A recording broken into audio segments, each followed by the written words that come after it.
All right. Can you hear me?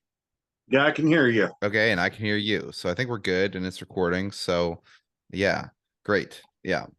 So where were we? Could when You this were is talking done, about teaching a class, which, I actually consider myself a paranormal educator, and I'd like to someday, kind of do a class. Now I wouldn't be like doing medium, it'd be more just paranormal, straight up paranormal investigation kind of type.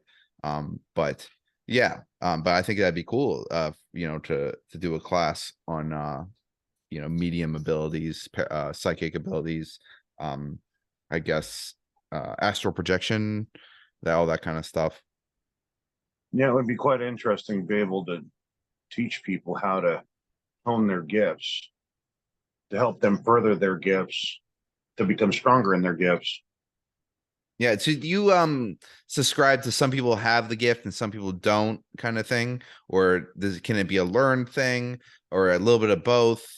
Some people probably don't know that they have a gift. Kind of all the above is my thoughts. But so some people have the gift, some people don't. Is that your opinion as well?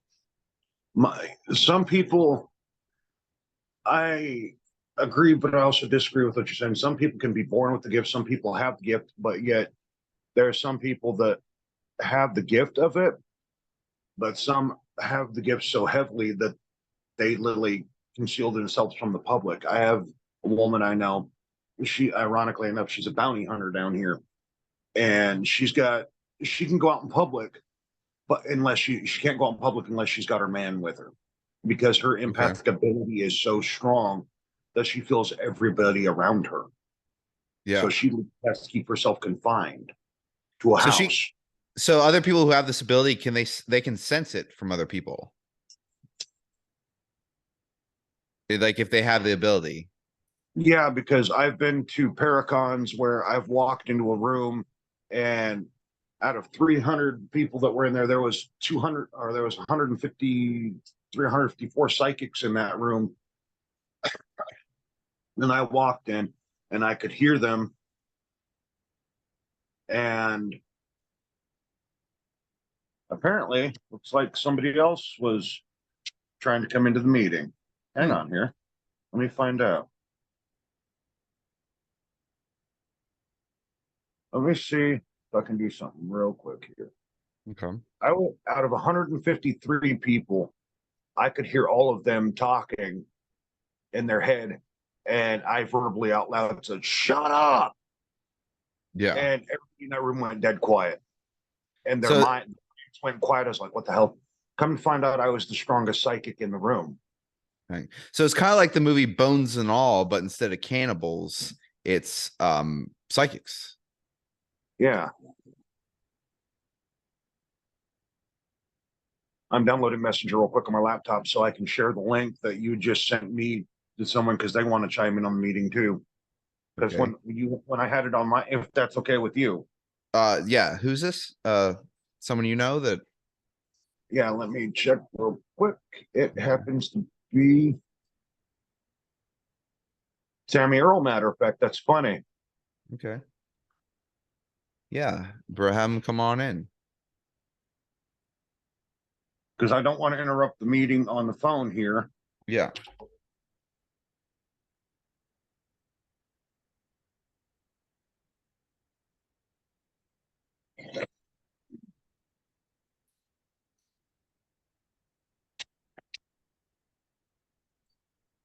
It's just taking a minute here. I'm going to try something real quick.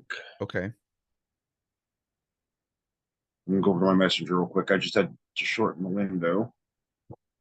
Not that. Messenger real quick.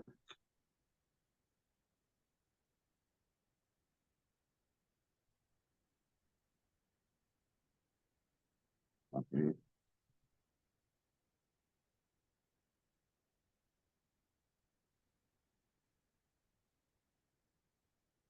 I just sent her a copy of it.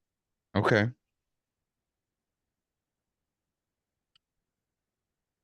So hopefully she should be chiming in.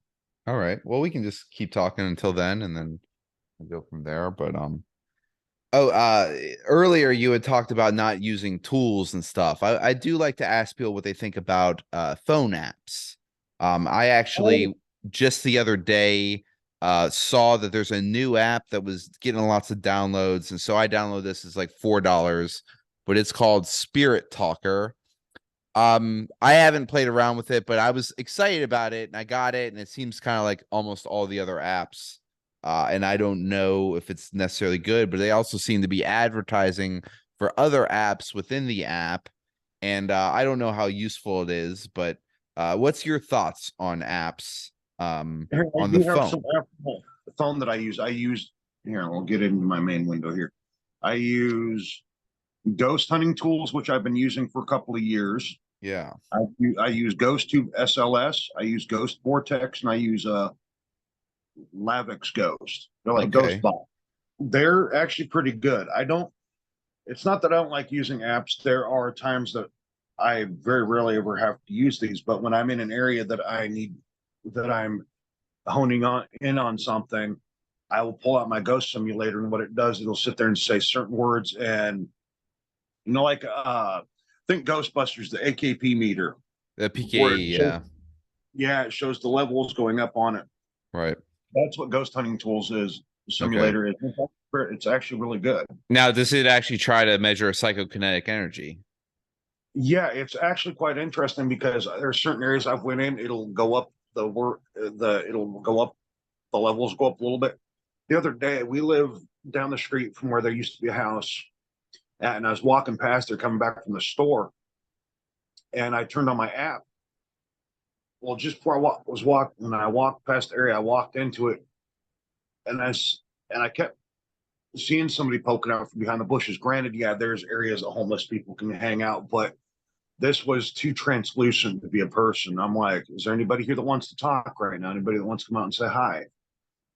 And so I decided to turn on my app, and all of it, all the levels went red straight across. I'm like, that's never happened before with this app. Nice. Yeah, I have to check out that app. I don't know if I've never don't have that one. And I'd also be curious how they define psychokinetic energy. Because yeah, I wasn't sure that there was an app that could measure that. Usually like kind of EMF, electromagnetic field, but it's possible that they, coined it that and used maybe some different measurements and maybe they define it as such. But yeah, I'd be interested in checking out that app as I usually do, check out all the apps. And again, I just downloaded the Spirit Talker, $4. It seems to be it was in the Google Play Store. It was like high up on the downloaded, so I was surprised to see that a paranormal app that seemed the masses were downloading. So that seemed like a good app to at least check out. But it kind of has a lot of the normal stuff. It says some type of EMF thing. It does, I think it says words, like an obulus would or whatnot. But yeah, it's pretty cool. Um, it does. I can tell it's using the gyroscope of the phone, the accelerometer, the magnetometer. I don't know if my phone must have some type of measurement of magnet, or maybe it uses GPS. It might do that. Who knows? It could be spyware, and they're spying on me and gathering all my data and selling it to China or some foreign government or some secret society, perhaps. But how do we know? But it's who's it made by? It says Haunted Finders SG. I wonder who makes this app. Spotted Ghosts. England. This is apps from England, so maybe it's it's actually made by um I don't know. It has two guys on this app. I don't know, the Haunted Finders. I don't know if anyone knows the Haunted Finders. Maybe I'll have to look them up. But it looks like they're from England, UK. So hey, I like to check other things, but that was something I looked at this week. Yeah, they're I from don't England. I'm looking at their page right here. Nice. Again, I don't normally partake in alcohol consumption due to its propensity to cause behavioral changes in addition to lessen mental awareness, all while lowering your body's natural protection from evil spirits. But it's a fun time and again to relax and lower your inhibition, you know, if you're on a podcast or whatnot. So you Usually know, when I'm in the field, one of my first rule that I put out there to my team is I'm like, you do not show up drunk or high. You do not show up inhibited because you can put us at risk. You can put people at risk on the indeed. team. I've had to let 2 members go that decided they wanted to use meth on an investigation. Oh no. And I took them into a building I knew was haunted. And one of them has the gift to see, one of them has the gift to hear spirits. And one of them about got really badly hurt on the investigation. And I said, you guys are done because I kicked them off the team. They decided I had I had Zoom up and running before I had a Twitter account. I had other accounts up and running that when I would stream from Facebook, could stream it to like Twitter, TikTok, Instagram. Hell, I even had a MySpace thing that I had streamed it to, and it would go live to YouTube so everybody could watch me. And they decided to go out on their own and tell people that I had sent them out in the name of my team, which at the time it was Grimm's Cryptic X Investigations, and they wanted to charge people $400 for an investigation in their home. And that leaked out, and I had to shut all that down. So now I'm having to build a lot of this back up. Oh, so you used to be GKEI and then you changed it to Gcrypt. Yeah. Okay. So this is new. When did Gcrypt start? Gcrypt started, how long ago, my dear? About a year and a half ago. Okay. And you've been investigating paranormal for how long? I probably read this. I've been investigating paranormal since I was 7. 7, yeah. Okay. But how 35 long years was so when did you first form your first paranormal investigation team? Was it GKEI? For the first team I formed was under MIGSAT, which was MIGSAT, MIGSAT, which was me, which was a woman named Maria, her husband Isaiah, me, of course, Grimm,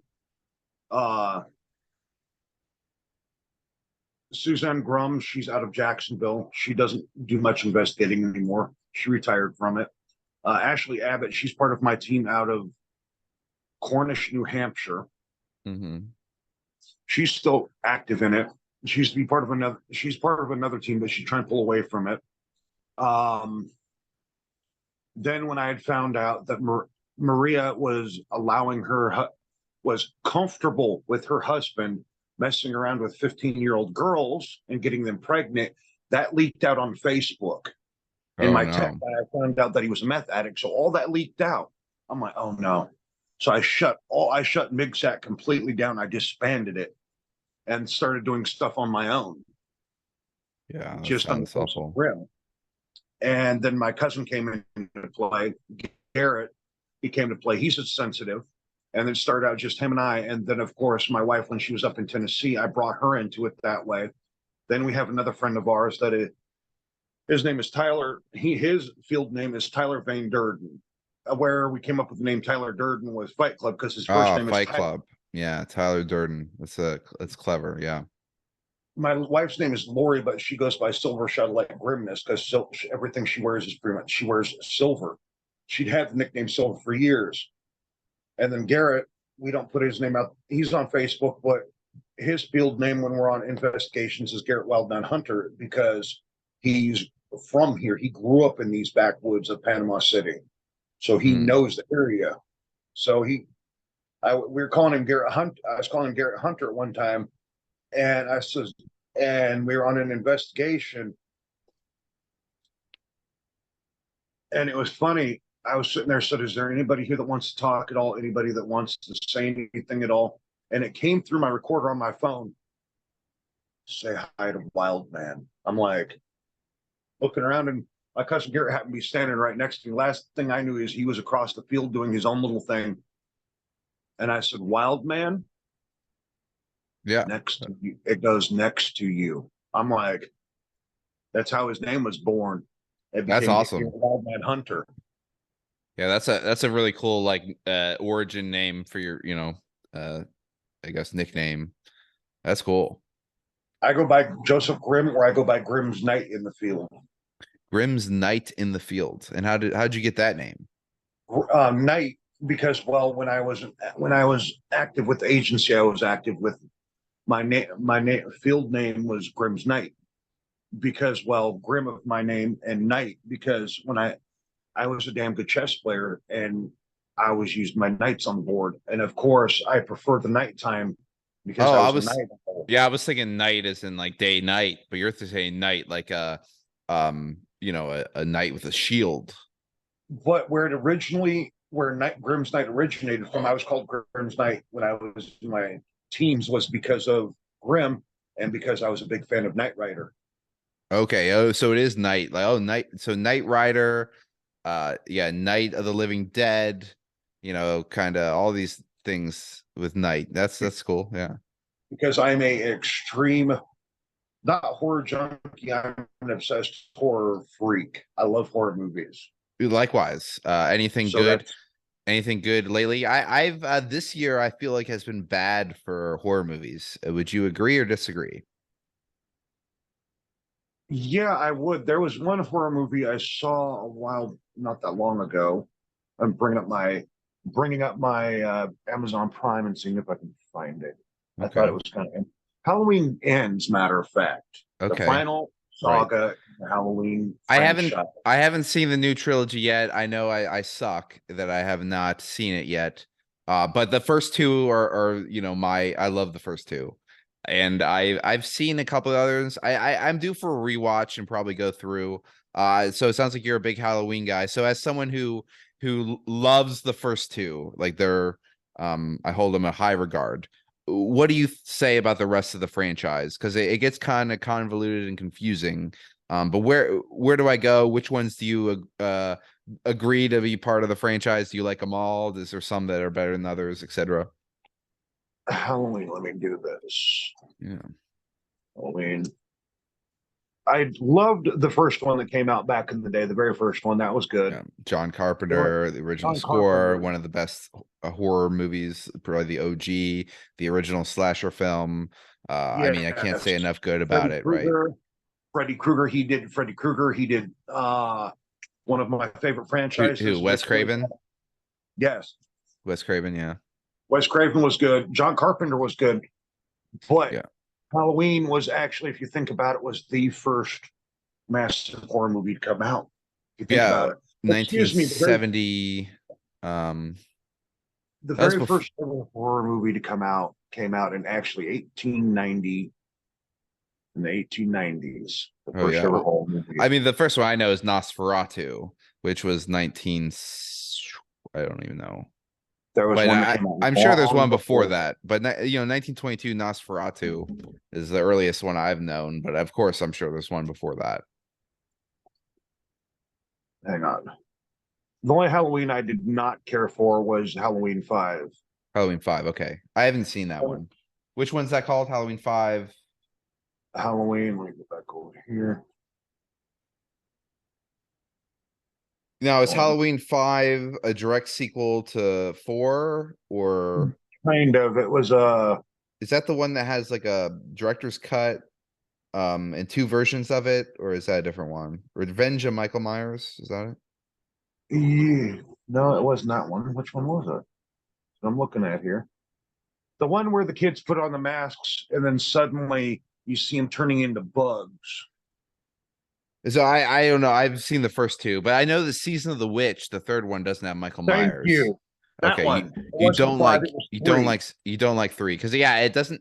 Michael Myers only appears on the TV screen. He does not actually because originally Halloween was going to be each movie is just going to be a new story Halloween, but then everyone loved Michael Myers from 1 and 2 so much that Halloween 4 then brought back the return of Michael Myers. But Halloween 3 Season of the Witch like has nothing to do with Michael Myers. It But has it if was you yeah, here if you watch it on its own without thinking of Michael Myers, that it's enjoyable, but you don't like it, huh? no, because it's its own standalone. The Right. first ever horror movie came out and So you don't like it because it's its own standalone and not Michael Myers, or do you don't like it because it's just a bad movie, or both? it was just a bad movie. I mean, because it had Mm. nothing to do. Ah, here we go. The House of the But I Dark was I was saying if you watched it without the context of Michael Myers and Halloween franchise, would it be a good movie or is it just bad regardless? Just bad regardless. Okay. Because honestly, granted, you had some name actors and there's some name people in there, but Halloween without Michael Myers, Halloween without Laurie Strode, Right. Well, without that's what I'm saying. If you just called it Season of the Witch and didn't call it Halloween 3 Season of the Witch, if it was just Season of the Witch and you watched it, would it be bad? if they took it and honestly took it back and redid it and just completely eliminated Michael Myers from it, completely took his name from it and made it its own standalone franchise, it might actually be able to go somewhere. The Season of the Yeah. Witch, you could have like Season of the Witch, Yeah.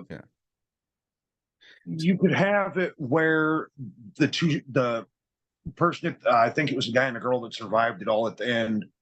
And if you had it where they come back, and of course you find out that the society that they were trying to bring down reformed again, came back up, you could have a couple different sagas, maybe Yeah. one, maybe three. So it sounds like if it was disassociated from the Halloween franchise of Michael Myers, that it actually was a good movie. Yeah, it would have been good, but it could have been better. The first ever horror movie came out in 1896. It was known as The House of the Devil. House of the Devil. Oh wow. So I actually House of the saw a the Ty West House of the Devil movie, and it's one of my favorite from early 2000s maybe. It was really good, but I never heard of it. I will check that out. I imagine it's hard to watch. It's probably a silent film, right? Yes, it is. Have you seen it? Yes, I have. My father, Matthew, is a big horror movie freak. And him and I got into a debate one day. So the first ever horror movie came out in 1921. It was called Doctor Cabinet of Dr. Caligari. And he goes, "Ain't wrong, my son. Let's show you what real horror is." I'm like, "What?" Then he gives me a name to go by. He goes, Georgia. So real horror is just coming out before early, like because He you he think that they're schooled. Yes, real horror is not blood guts. No, real horror to me is back in the day, they didn't have all this stuff that they have nowadays. All they could do to get you a little bit scared is when they're making a set is tip it a little bit to where it looks like you're actually walking straight, but the set is at an angle. So it looks like you're leaning on a wall, but it's the tilted set and the sounds. That's is being able to scare somebody is easy, but if you're going to do it from a psychological point of view, you don't need blood, you don't need guts. Look right. at for one of my favorite franchises is Halloween or not Halloween. Well, it is The first Halloween. one. You said it was good, right? That's one of my favorite franchises, but that ain't the first horror movie I saw. Okay. First horror movie I saw, I was 3.5 years old, was The Exorcist. Oh yeah, that was a great one. I've only seen the first Exorcist. It's on my list to watch. I know Exorcist 3 is like highly regarded, so I actually gonna watch them all, even though I heard Exorcist 2 is like one of the worst movies of all time and worst sequels. But I feel like I have to watch it just to kind of do its um due diligence. And also the who's the guy who wrote the book, William Beatty or something? Because Yes. he did a movie and he has like his trilogy, which is like Exorcist and then another movie and then Exorcist 3. So I've been wanting to watch that as well. I can't remember the name of it. But William If you want Blatty, I to think. read up, if you want to read up on a man that was literally the godfather to special effects, George Méliès. yes, he Méliès. created some of these special effects that we are that we And take this for is granted. okay. Did he do the House of the Devil?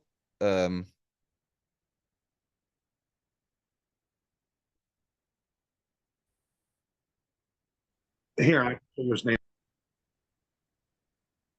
Sorry, you cut You still out a there? little bit. Yeah, sorry, you cut out for a second. Okay, wait, hold on. I'm looking at the years. I can't read it. May move it down a little bit. Yeah, down. Yeah, up. Okay, right, yeah, right there. 1938. Yeah, so he died in 1938. So yeah, that's what I was wondering. Did he do the House of the Devil special Yes, effects? he created. He did all the special effects. He Okay. did things that we take for granted.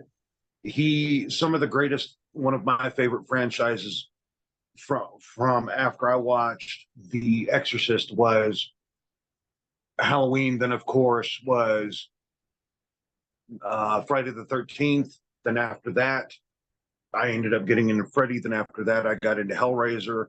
Hellraiser was good for its day, but then they started taking it and kind of just doing dumb crap Yeah. with it. But from there, I started delving further into Have horror you movies. have you seen the new Hellraiser? I have not. I only saw Hellraiser, first Hellraiser. the first two are amazing, and that's all I've seen. But I need to dive deep into Hellraiser, but I know it gets confusing and like a lot of people like certain ones, but because there's a big debate on what the third best Hellraiser film is, and I think it's all over the map what it is. But You have the newest one. well, they did the reboot, the remake. No, it's not a remake. I don't know what it is, but it kind of reboot last I year. It was don't on know. Hulu. It was on Hulu. Yeah, Hellraiser. It was where she was a female pinhead, and I That's watched it, and right. I'm like, when I watched it, I made it all the way through the movie. I had waited months, and I'd finally got my Hulu back up and running, and I watched it, and I'm like, my opinion. So you So remember Siskel and Ebert, right? yeah, of course, yeah, This is my opinion. and Two Roper thumbs as down. well. Two thumbs down for that film because it was bad. Okay, and what made it bad? The First of all, they messed up on quite. They didn't do the Cenobites correctly. They didn't. Of Okay, course, they didn't have. Of course, they didn't have the man that played him originally. The man that played the first ever Pinhead would have been. Here. Let's see if I can find the man that played Pinhead.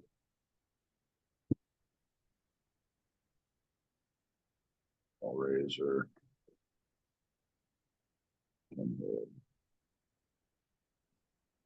Doug Bradley.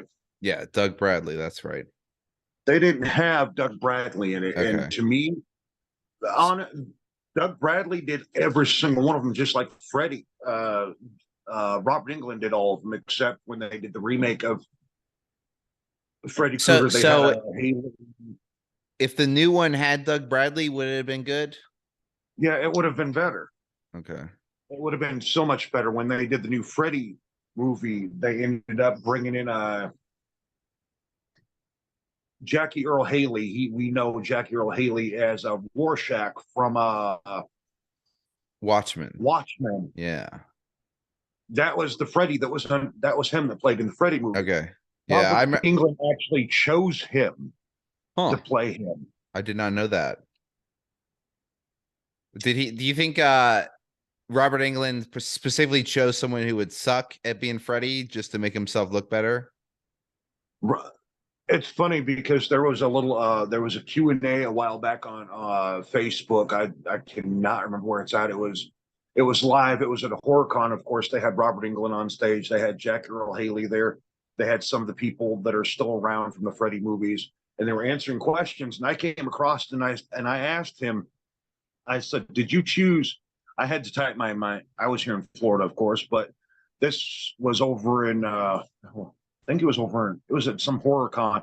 And I typed in my question. I said, "So, did you personally choose Jackie Earl Haley due to his acting experience and his acting career, due to how he puts his character in, puts himself into the character, immerses himself the way you did, or did you just choose him because you just want to choose somebody and just say, hey, screw it?" He came back. Robert Englund actually, because they had little tablets that they could all watch on. He picked up a tablet, looked at it, and goes, he literally verbally answered this. He goes, I was under Joseph Grimm 4-1. He goes, Joseph Grimm 4-1. He goes, I chose Jackie Earl Haley due to the way he immerses himself in a character, due to the way that he does. That if you look in the film, he goes, even Offset, he goes, of course, I was there for the filming of Freddy Krueger when they had him in it. He goes, even Offset, all he did is he peeled up the mask a little bit so he could eat. He goes, then it got to a point where he didn't have to take off the mask. He goes, he would sit there and go out in public in the mask during the filming of the movie. He would eat with the mask on. He became one with Freddy the way I did. He goes, he immersed himself in the character. So I chose him because Jackie Earl Haley was amazing, even as Rorschach. Yeah. Well, I mean, Robert Englund is a stand-up guy. So imagine you picked him. It's too bad that that movie sucked hard. What would you Yeah. do with the Freddy Krueger franchise from here? Is it over? Do you Honestly, Robert Englund said, "Look, his back is messed up, his hand is messed up. yeah, He said his body's messed up, but he said he's not going to be Freddy no more."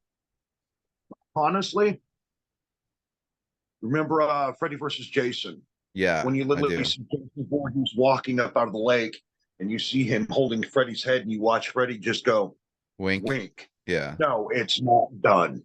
You can take it further. Hell, you can take Jason further. Jason, hell, you could, in my opinion, bring Kane Hodder back in. Kane Hodder Sure. was amazing. Freddy was an amazing Jason Uh, Voorhees. I went to a who was he? Who did it in Freddy vs. Jason? Wasn't it Kane Hodder or was it not? Freddy Thought it versus was. Jason. Thought it was Kane Hodder. No, Let's find out. I don't know either. Let's see. Freddy.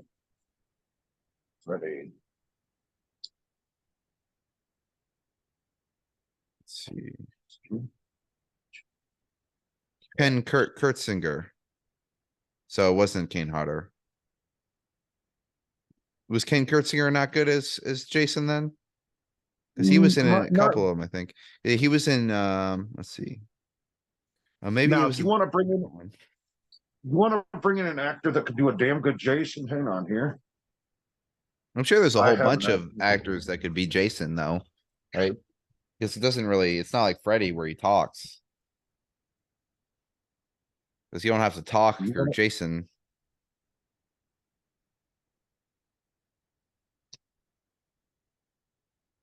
to Bane. That one's over. That played Bane. Yeah, I'm bringing in one Huh. of my favorite Ken actors that I've Ken seen. Kurtzinger was in Watchmen too. He was a stuntman. Okay. So they hired a stuntman to be Jason. He was in Cabin in the Woods also. That's a good one. Stunts though. He's this to all stunts. So it's interesting. They got a stunt guy to be Jason, probably because again he doesn't have to talk. So probably not a big thing. But yeah, I'm curious where they'll go with these franchises. I mean, Halloween's over, right? Halloween ends. It's ended. Jason, or yeah, they said that you get to literally watch him be thrown in that car compactor and he's gone. He's dead. Okay. So you that franchise. Honestly, with that franchise, there's not much further they could go with it. That ended it perfectly. Yeah. That was a perfect saga to an ending. You get to see all when Michael came back. Michael, as to quote, there is a quote from the movie that I love from Halloween, from the movie Halloween Ends. Well, I and just have to and think that real quick. so yeah, Halloween franchise done. Done. No more.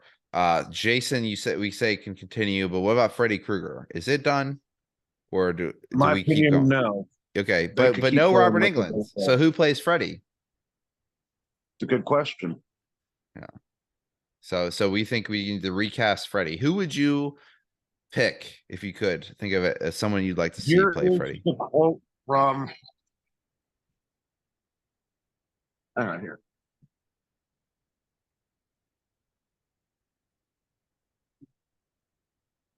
I'm trying to find it. Who would I Yeah. quote? Let me see if I can find it. Yeah, Okay. So yes, this is the movie Halloween Ends. yeah. There's a quote that comes within the movie Okay. that you get to hear Jamie Lee Curtis talking as Laurie Strode. All I'm going right. to bring it up on the screen because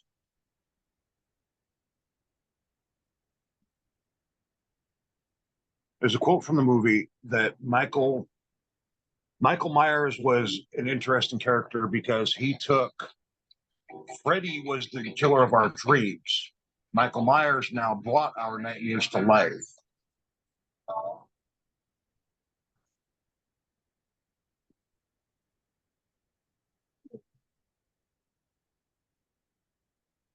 Yeah. Yeah, I'll have to watch these. So if I was to watch the Halloween series now, I'm very familiar with 1 and 2. Where do I go from there? Do I skip 3? Do I watch 4, 5, Watch, 6? Or do I take just three. jump to the new ones? Halloween, because Honestly, they called Halloween Halloween kills, Halloween ends, right? yeah. Now go back to, because when Rob Zombie did Halloween, Right. he did an amazing job with it. There were scenes in there that his wife actually helped him create, that Shelley helped him create. Like, the scene where you see the kid running in the backyard, and then suddenly he's got the Michael Myers suit on, of course. Yeah. And Michael Myers, he looks at him and goes, "Something wrong with you, buddy?" And he pushes him and he goes, throws him to the ground, just starts stomping a mud hole through his head. Shelley was upset on the set because there was one of the actors that wasn't getting into it the way she wanted them to. So what she did is she grabbed a dummy, put a Michael Myers mat, put a fake head on it, and just started stomping the hell out of it with fake blood, and it went all over her white shirt. And Rob Zombie turns around and goes, "You okay, baby?" She goes, "Yeah, honey. I'm mad right now." And she tells him why, but yet her face is covered in blood as they're kissing. And he goes, "Now I know why I love you." She goes, "I want that in the movie." She goes, Mm. "I really do, because I want my frustration channeled into that scene." She was directly involved in it. Now, to answer your question, if they could choose somebody new to play Freddy, God, there's a lot of great actors out there. I wouldn't mind. This would be going a far stretch, but there was a time that William Defoe, that Hmm. played the I Green like, Goblin, there was a yeah. time that he actually put the mask on, and they had different people coming in to literally do a thing in front of Robert Englund with masks on, of course, for when they were doing the movie. William Defoe happened to come in. Him and Robert Englund have been friends for years. And he walked up to him, "How are you, Robert?" He goes, "Not bad." He goes, "You mind if I try?" He goes, "Sure." So he put the mask on, and he put the claw on, put the costume on, and actually looked at this, because he was supposed to read from a script. All the Freddy characters, they were holding a script and doing this, just reading from it. He goes, he tosses the script aside and immersed. He goes, and he did his own chilling version of the voice. I can mimic where the voice that he did almost reminded me. You remember Lord of the Rings, Smeagol, right? Yeah, of course. He goes, he got to do my. He goes, "No, it's funny. Oh, People that damn, that's good. kill us." He goes, "They would rather be that of you knew." And he just immersed himself so deep in the voice. Sure. Robert's Maybe head went back. He goes, "If I ever need somebody for Freddie, I'm coming to you." Because he literally, Robert told him, he goes, "Look," he pulls him off the side. He goes, "I've not been," he goes, "I was starting to scare myself how much I was getting into Freddie." He goes, "But nothing scares me much anymore. Nothing irks me." He goes, "You irked me when," he goes, "You irked me and caused me to be shocked on the edge of my seat with you playing me from another point of view." He goes, "I loved it. If I choose anybody, I choose you." Defoe, William Defoe, or hell, give how about Andy Serkis, who did Gollum and Smeagol? That'd be a good one. that would be interesting. Yeah. Because he wears all the stop motion stuff. So Andy Serkis might be a good one. Yeah, but I'm on board with you. I think Willem Dafoe would be good. But yeah, Andy Serkis might be a good Freddy Well, Krueger. I would But like to if see you do a new Freddy Krueger, do you try to channel Robert England or do you do it your own way? do it your own way. You do I do your own way. Okay. Yeah, that'd be Now, interesting. let's What kind of go from horror to, okay. I would love to see them bring back how like in the comic books with Batman, they've got the horrific side of Batman. They show the horror side. I would love to see them take and create, like take and just create a style of Batman, but more horrific, but make not Batman, but take and create something like more darker than anything that Yeah. they've done out there. Like really gory, just how like have Batman just beat people to a bloody pulp and just have their Not so blood much splatter Batman everywhere. beating people to not so much Batman. Granted, I love Batman. I love a lot of movies. One of my favorite franchises out there is Saw. Right, yeah. I Saw. saw. In fact, I didn't see Spiral and I didn't see the one before that either. I stopped at Saw 3D because it got kind of bad. But I My should watch it. opinion, Spiral. I didn't like Bad. Spiral. Okay, what about didn't they do one called oh, what's the one before that? Was it wasn't just Saw, was it? They didn't do it. Jigsaw. Jigsaw, that's the one. It Was was that called good? Jigsaw because remember within the movies themselves, he talked about a game that came place before all of the other games. There was a mistake that he Is made it a that he had to. prequel? Jigsaw is a prequel Oh, that dang, talks okay. about his first ever follower, about a mistake that he'd made with one of the people that he put in a game that he pulled out of the game and made his own follower. So it's a prequel, but it also goes into a modern version. One of his Okay. followers actually follows Jigsaw to a T. So And we could get sequels to Jigsaw then. yes, uh, Jigsaw was amazing. The John Kramer character was amazing. They did a good job with Tobin Bell. I'll give it 10 stars all the way across on all of the Nice. Saw movies. Now, Every when it single comes, one is a 10 out of 10. yes, now when it What comes about to Spiral? Spiral, I didn't like it. I would give it 90. I'd give it like 3, 4. That's it. Oh man. So 10 out of 10 across the board for the first 8 Saws. Was there 8 Yeah, of them? And yeah. then Spiral gets a 3 out of 10. Now, one of my favorite franchises is Scream because it was Oh, based off Scream's natural. good. I actually It just was based rewatched I off. just rewatched all the Screams and they're all good. It was based off actual, based off actual reality. Scream? Mm-hmm. Okay. Yes, it was. It was based off an actual thing. I did what's the name of the actual case? I want to look that You up know, later. let's see. But obviously there's 6 movies now, so that kind of goes its own way. But the original one might have been. Yeah, I'll check that out. What about Terrorizer? Do you like the new the clown I Terrorizer watched 2? it and really get into Terrorizer. No. Okay. Yeah, it's just a lot of blood and gore. Yeah, that's all it really is. It just okay. Scream documentary details the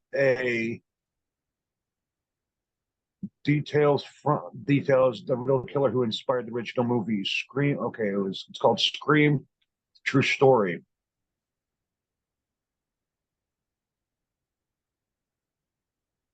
I know I'm looking for it. Scream. The man that did was the real killer behind Scream was called Danny Harold Rowling. Donald Harold Rowling. This would be him. This would be the real person. Okay. Donald Harold Rawling. I'll look that up. Yes. I did not know this. You've I've learned some things I got research later. Donald Harold Rawling.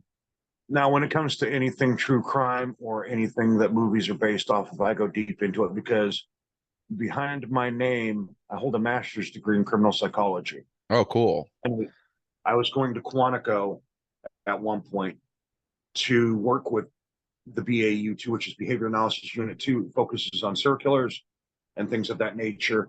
And what happened was mom got sick, my mental illness took over that I deal with. And what also that was a small part of it, but there was when you're getting ready to finish off the course, at the tail end of the course, to have you sit in the interrogation room with somebody, you're standing off the side, they have one of their own acting like he's a perpetrator. They have 2 people playing good cop and bad cop. And I'm standing off the side, I'm watching these 2 and interrogate the heck out of this guy, and one of them's playing good cop, bad cop. And I finally come forward and I look at the guy playing bad cop. I said, why don't you leave? Let me take this over. So I sit down. It was part of the training. Of course, I sit down and I said, what the case scenario was that this guy had murdered two women, and he'd killed them like 20 years prior, and the family wanted closure. It was a fake case, though. It was just fake.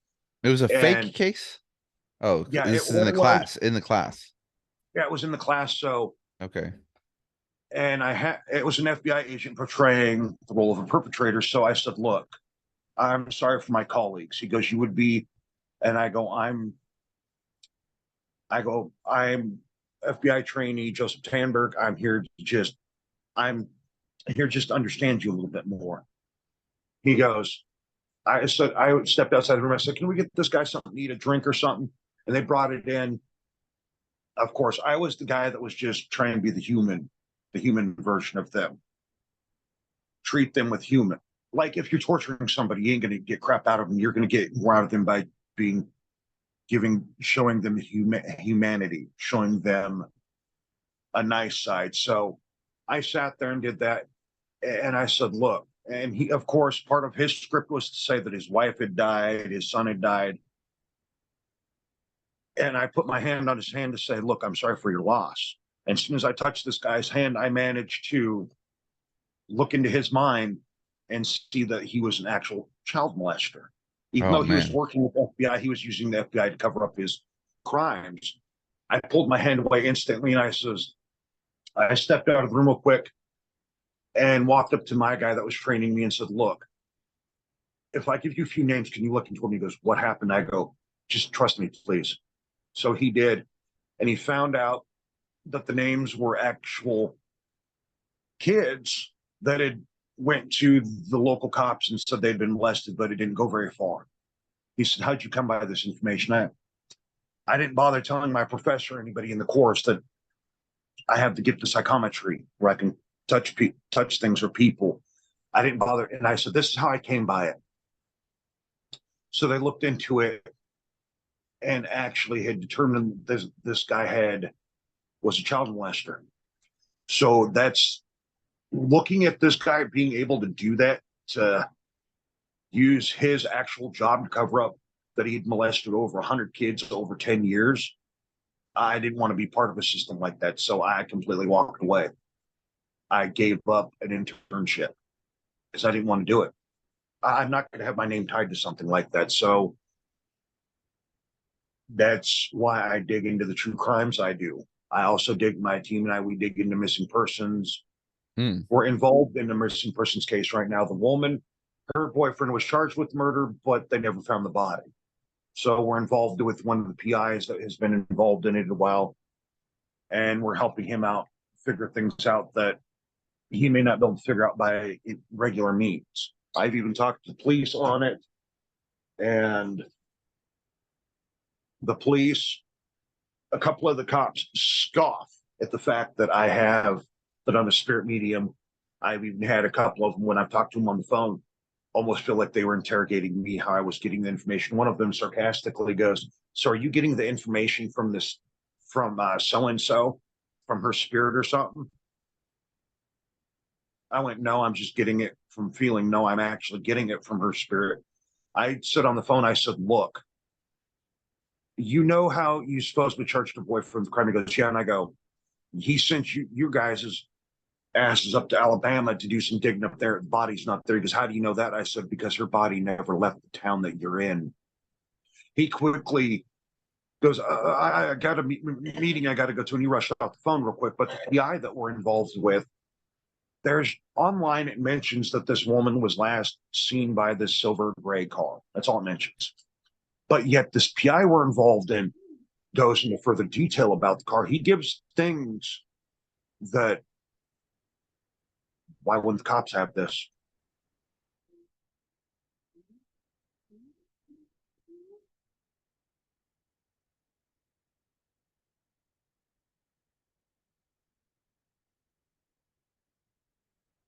I think I lost you. Or I a just lost murderer, you for a second. You're back though. when you're a killer or a murderer, you're going to directly involve yourself in the case so you can know what's going on. So you're going to insert yourself some way or another as a helpful participant when you're the one that actually did it. So that's the feeling I've had on this guy for a while, that he had direct involvement in her disappearance. But yet he's told us, my wife and I, that there's other women that have went missing in the area at the same time that supposedly this black guy was up there. I'm not saying he didn't do it, but just this guy knowing, Grant, you can go do research. If you're part of a search and rescue team, you're going to know things, but it's just this guy knows way too many details that even a PI should know. It's kind of, I've been ghosting his calls lately, not answering them, not responding to him, because it's just, there's a feeling I have that this guy knows way more than he's telling the cops. He knows way more about this woman's disappearance. He knows way more than what's going on than he should.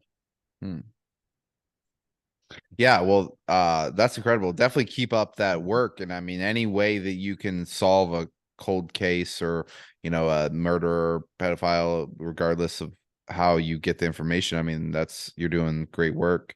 The true searchers, we mostly deal paranormal, but we do dabble in true crime from time to time. We actually were the first paranormal investigation team to investigate the Murdaugh murders here in South Carolina.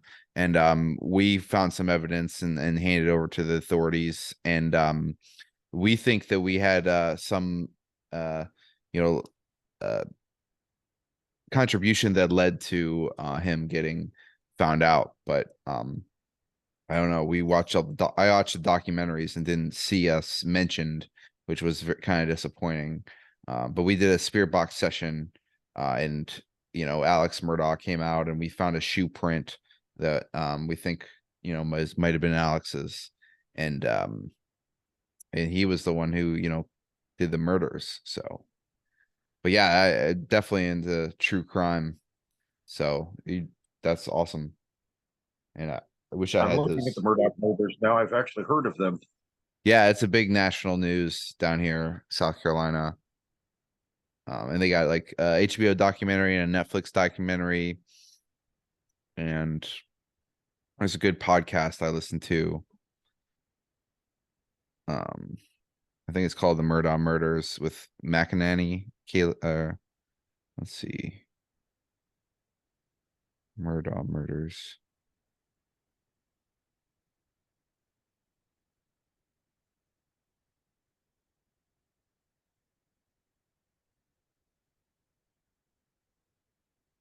Yeah. Huh. It's not popping up, but yeah, it's Kayla McEnany, I think. Murdaugh Murders, good podcast, and she goes through all of it.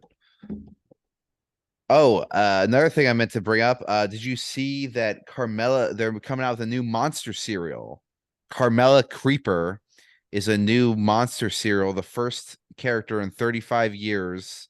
It's a caramel apple cereal. Did you hear about this? I'm really Yes, excited. I actually did. I thought it was interesting because I haven't seen any animated characters on cereal in God knows how long. Yeah. Well, now it's just a Halloween time cereal, so I'm really excited to try out the newest one, and this is the first one since Fruity Yummy Mummy, which I've actually never got to try. So I was hoping, and this is like the 35th year of Fruity Yummy Mummy, so you think they'd released Fruity Yummy Mummy on its 35th anniversary, but instead, I'm still excited about getting a new Carmela Creeper monster cereal. And yeah, apparently she's like a monster DJ, so I was hoping to get some monster music out of it, because I know that they get a flexi disc or something to be cool on the cereal. Get some new tunes. I know because they kind of did like the Monster Mash, and now they're doing a Monster Mash like Redux, and it's got her like DJing, and I don't know, that'd be cool. And you talked about being into music, and I'm actually writing some songs, so I'm excited to have. I also was thinking of Monster Mash and whatnot, so I have a song that I'm hoping to come out with, the Oogie Boogie Woogie, and it's kind of a Monster Mash type song. Um, so I've I been don't in the know. music. I like horror paranormal media, and there's not enough horror paranormal music out there. So I figured I got to create my own. So I started dabbling and working with producers and whatnot. So hopefully it'll be good. But I'm excited to release some of this. But yeah, Oogie Boogie Woogie Dance was a song that I started writing. But yeah, I just was thinking of the Monster Mash in the cereal. And so yeah, Carmella Creeper. We're excited to try that out. I can't. I wouldn't mind hearing some of your stuff if you ever decide to release it. Definitely. Yeah, that's the intention. I want to do a whole album. So I have I have a bunch of songs I write, and so I'm in the process of getting it ready to release. This October I want to release the Oogie Boogie Woogie, which is kind of a Monster Mash inspired dance that's monster themed. So it's a fun dance, for all ages. Um but yeah, so I'm excited about that. But yeah, you had mentioned you're into music. Um, Yeah, I'm massively into music. yeah, I was just listening to the latest King Gizzard and Lizard Wizard album. I don't know if you've heard it. No, I have not at all. Yeah, it's Petrogonic Apocalypse or Eternal Night and Annihilation of Planet Earth and the Beginning of Merciless Damnation. But it's really awesome and it's kind of like a concept record. So like they're the first songs like they summon like this motor spirit. And so it's kind of like taking in like all the, fuel and like a consumption, but they conjure this spirit, and then there's like the clouds kind of come in and there's a supercell, and then it all converges, and then there's all these witches and they do witchcraft, and they actually summon this like Gila monster. And so then the Gila monster comes up and then it kills all the witches, and then like kind of I think it turns into a dragon, I'm not quite sure, and then it kind of just starts destroying all the earth, and and then like the flamethrowers, but then at the end it kind of goes back to the motor spirit, so it almost like loops around. But it was kind of cool. I like the idea of witches that like summon a monster that ends up killing them and then causes all the destruction. So yeah, it was kind of interesting. But Witchcraft is a good song because we're like summoning, or the witches are summoning the Gila monster, and then the Gila monster, and it's like, King Gila, and he kind of comes and conquers all. I really liked it. It's kind of metal. I don't know if you're into metal. Um, Oh, I'm a metal freak. okay, cool. Have been for years. Is there a way that we can cut this short? Because looking at the time, I have to get dinner ready shortly here, and Yeah, no, still may no have some problem. I mean, scores we've to been going for an hour and a half. I think we've probably um covered a lot of stuff, but if you want to do a closing or anything. yeah, definitely. It's been an honor being on your show and having you on mine as well. Is Yeah. there a way that you can send me Yes. I can do a a recorded version of mine and yours? yes, I will send it in some form, Google Drive or something. I'll send you a My link. wife, the reason she wasn't part of it is because I woke her up out of a dead sleep. She was sleeping peacefully, and I woke her up, and she's been staying behind the scenes. Usually, she's directly involved in the show. She's just No that problem. Well, way. hey, I'd love to come back. I just thank you for doing it today. I know I my schedule is kind of booked up, but like yeah, hey, in a couple months from now or something, it'd be cool to chat again. Do some horror movies, talk some music, talk some paranormal, talk some witchcraft, talk some medium psychic abilities, anything that it comes down to. And also the Christian Wicca, all this research you've done, demonology. Um you seem to have a full plate, and yeah, it's been a pleasure talking to you. And yeah, so It definitely has been a pleasure. Definitely talking to you. cool. No, finding out there's others out there that actually care as much as my team does about the paranormal and going out and into the night and searching for answers. Exactly. And I'm after the truth, whatever it is. So, I always say, truth is paranormal, be a searcher. So that's usually how I end it. So Well, how I usually end on my show is I say the truth. I go to quote one of my favorite shows, X Files, Fox Mulder. The truth is out there. Keep searching. yeah, there you go. So it's very similar. And actually Fox Mulder is probably one of the best characters in all of media. And so he's been a huge inspiration to me as well. Probably wouldn't be here without Fox Mulder. So yeah, it Oh, makes heck yeah. sense. Yeah. Well, All right. definitely Well, listen to you have a the good show. night. Yep. And take care. Yep, you All too. right. Truth is paranormal. Be a Yep, searcher. truth is out there. Keep looking. All right. Peace.